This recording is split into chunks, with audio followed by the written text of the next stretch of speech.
The aim of the taxonomy is to give a comprehensive overview of migration research, systematize available knowledge, and support innovative and interdisciplinary collaborations.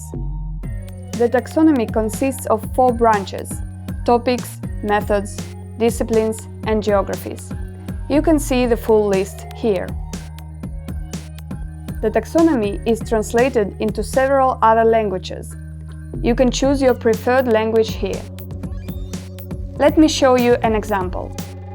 If you want to find research on labor migration, you click on this topic. Here you can see everything in the database related to labor migration. You can sort by relevance, citations, and date of publication. And also, you can search within this topic. If you want to find research on labor migration and gender, go to cross-cutting and type gender. Select and apply filters. Now you have fewer results. In the same way, you can filter by geographies, methods, disciplines, and other topics.